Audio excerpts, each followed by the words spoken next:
Hello दोस्तों, आप सभी का स्वागत है हमारे यूट्यूब चैनल पर। तो दोस्तों, आज हम लोग कक्षा 6 का महान व्यक्तित्व पढ़ेंगे। आज हम लोग पाठ 4 पढ़ेंगे। हमारे पाठ का नाम है सत्यवादी हरिश्चंद्र। तो दोस्तों, आप लोग इस नाम से बहुत ही ज़्यादा परिचित होंगे, सत्यवादी हरिश्चंद्र के नाम। ठीक है, तो आइए इसी पाठ का सारांश देखते हैं। महाराज हरिश्चंद्र सत्यवादी थे। इनका जन्म सतयुग में हुआ था। जो ये महाराज हरिश्चंद्र थे वो सत्यवादी थे, हमेशा सत्य बोलते थे और इनका जन्म सतयुग में हुआ था।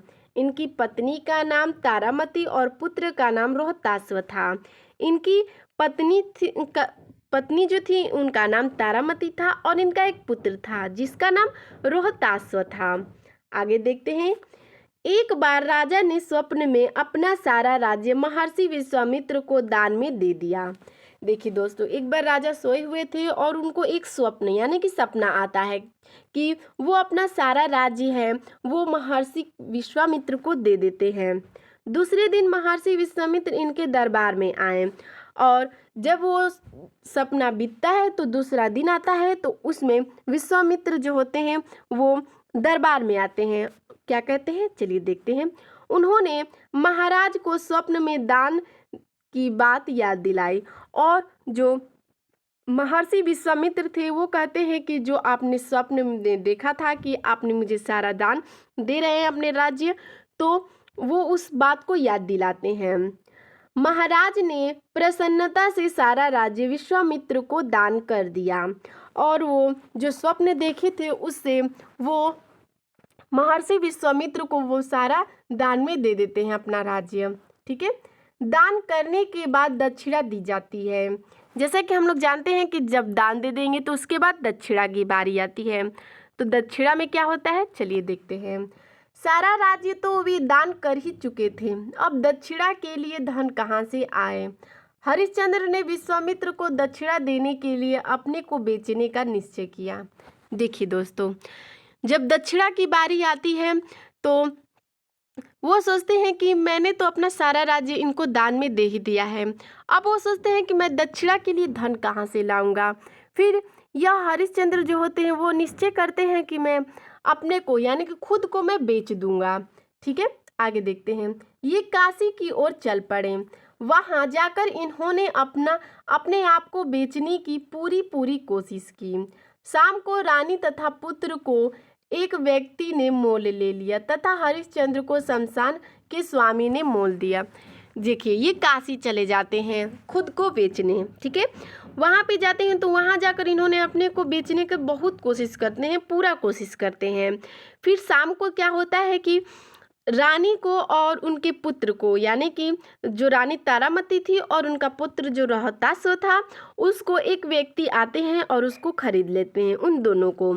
और हरिश्चंद्र को एक शमशान के जो स्वामी होते हैं, मालिक होते हैं, उनको खरीद लेते हैं।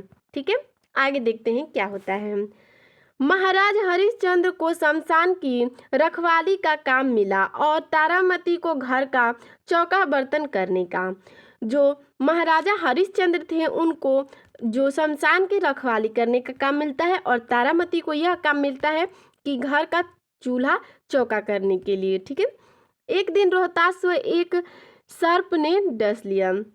देखिए, एक दिन क्या होता है कि रोहतास खेलते रहते हैं और उनको एक सर्प यानी कि एक सांप डस लेता है। ठीक है, तारामती उसे लेकर रोते हुए शमशान जा पहुंची और जो तारामती होती है वो इस बात से बिल्कुल अनजान रहती है कि मेरा जो पति है वो शमशान घाट का रखवाली करता है। तो वो अपने पुत्र को लेकर शमशान घाट पहुंचती है। आगे देखते हैं क्या होता है। उसे पता नहीं था कि पति शमशान में ही है और इस बात का उसे थोड़ा सा ही पता नहीं था कि मेरा जो पति है वो शमशान में है। हरिश्चंद्र ने तारामती से शमशान का कर मांगा। जो हरिश्चंद्र थे वो सत्यवादी थे, हमेशा सच की रास्ता पे चलते थे, इसीलिए उन्होंने अपनी पत्नी से जो अपने पुत्र को जलाने के लिए कर मांगते हैं। कहते हैं कि जब तक तुम मुझे कर नहीं दोगी तब तक मैं तुम्हें इस शरीर को नहीं जलाने दूंगा। यानी कि वो तारामती से शमशान का कर मांगते हैं यानी पैसा मांगते हैं। तारामती के पास उस समय कुछ न था। जो तारामती थी उसके पास उस समय अभी कुछ नहीं था। हरिश्चंद्र ने कहा, चलिए देखते हैं हरिश्चंद्र ने क्या कहते हैं। मैं बिना कर लिए तुम्हें यह मुर्दा जलाने नहीं दूंगा। ऐसा करना अपने मालिक के प्रति विश्वासघात होगा। वो कहते हैं कि मैं बिना कर लिए यानी कि मैं बिना पैसा लिए इस मुर्दे को तुम्हें नहीं जलाने दूंगा। यदि मैं ऐसा करता हूँ तो मैं अपने मालिक के साथ विश्वासघात करूँगा। ठीक है, आगे देखते हैं। लाचार होकर तारामती ने शमशान का कर चुकाने के लिए अपनी साड़ी फाड़ना शुरू कर दी और वो उसके पास पैसा ना होकर वो लाचार रहती है और इस बात से वो अपना साड़ी फाड़ना शुरू कर देती है। आगे देखते हैं क्या होता है। उसी समय आकाश में घोर गर्जन हुआ।